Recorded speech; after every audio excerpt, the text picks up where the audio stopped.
Well, congratulations, Pat. What does that mean to you?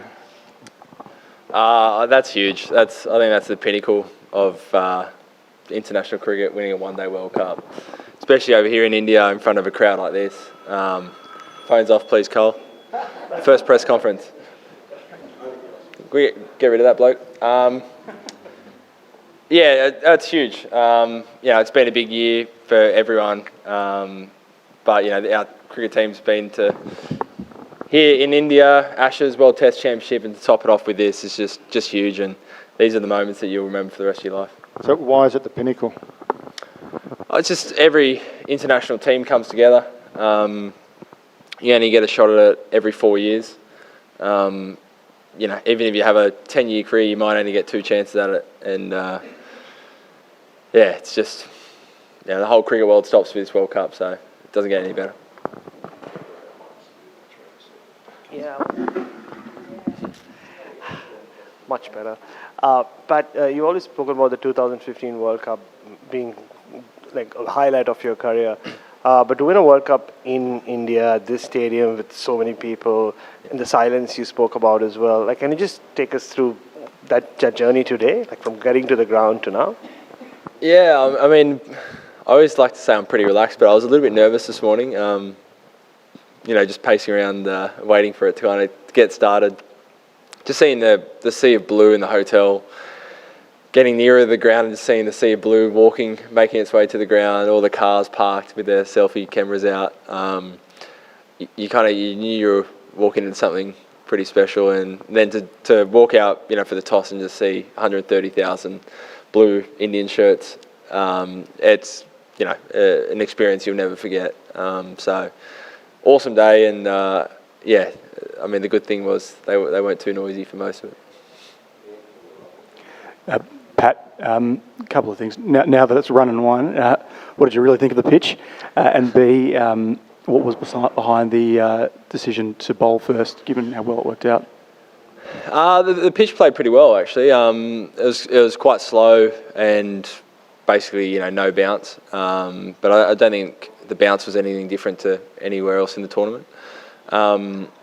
Probably didn't spin as much as I thought it was. Yesterday it looked really dry, but it was quite firm today. So, the wicket was fine, really. And then, the toss, you're kind of umming and ahhing right up until the toss, really. But I thought, half a chance of the wicket getting better tonight. And, in a World Cup game, you can make a mistake bowling and it doesn't really matter too much. But if you make a mistake batting and you're under pressure, it can be fatal. So it just felt like it was the right time to go out and have a bowl. And just given how big a year it's been for you on so many fronts, how are you feeling, just, I suppose, emotionally, given the spectrum of emotions you felt this year? Yeah, I mean, at this moment, just incredibly proud, really, of the year we've had. I've obviously had a really big year. I know my family at home is watching. Just got a message from Dad saying, he's had a lot of 4 a.m. wake up, or not going to bed till 4 a.m. So he's as pumped as anything. You sacrifice a lot to play for Australia, and everyone in the team has, and we've spent a lot of this year away. But to be, we do it for these moments.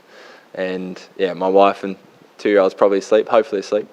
But they're all pumped. They do the journey with us. So everyone's got their own story, but there's a lot of proud people out there in our team.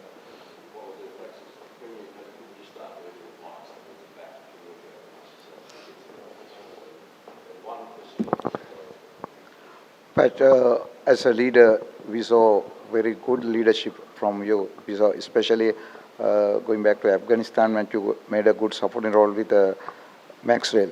How do you feel about your leadership throughout the tournament, and how do you rate Travis Head innings today? Trev Head was phenomenal. I think I said it on stage. I mean, I think a lot of credit should also go to Andrew McDonald and George Bailey, the selectors, to take a punt. He had a broken finger or broken hand for the half of the tournament, but to keep him in the squad was a huge risk. And the medical team were fantastic, obviously, to get him into a place where he could perform. So, that was a big risk. I think we could have been made to look really silly if that didn't pay off, but you got to take those risks to win a tournament. And Trav, the player, we've seen in Test cricket, he epitomised everything I want out of a cricket team. He takes the game on, he plays with a smile. He just puts the pressure right back onto the opposition, and he's just great fun to be around. So I couldn't be happier for Trav. Yeah. Thanks. Pat, as Australians, you give a lot of emphasis to Test cricket and also Ashes. As a captain, you have won the World Test Championship. As a captain, you have won this World Cup. Which is the best moment, or it will come when you beat England in Ashes? England Ashes. This is, no doubt, a World Test Championship was huge. Like, again, another 2-year campaign. But, yeah, an ODI World Cup, it's just the rich history, I think. And to come over to a place like India, where the conditions are so different to back home, it's pretty grueling. 11 games in whatever it was, 5-6 weeks. But yeah, the way the group stuck together and got through it, and holding the medal that's the pinnacle. Pat, you touched on Trav there. Can you just kind of take us inside the humming and ahhing about whether you would pick him, or did you ever think you might leave him out? And on a similar front with Marnus, you guys left him out of an 18-man squad or whatever it was a few months ago. Can you kind of take us inside that too? Yeah, probably start with the Marnus one. We wanted to be pretty brave this World Cup. We didn't want to kind of limp into the semi-finals. We wanted to be the team that could score 400. And you saw that the way we kind of shaped up with Trav, Warner, and then and having Marshy at number 3. We wanted to be really aggressive, and then a couple of our all-rounders are obviously aggressive to finish off the innings. So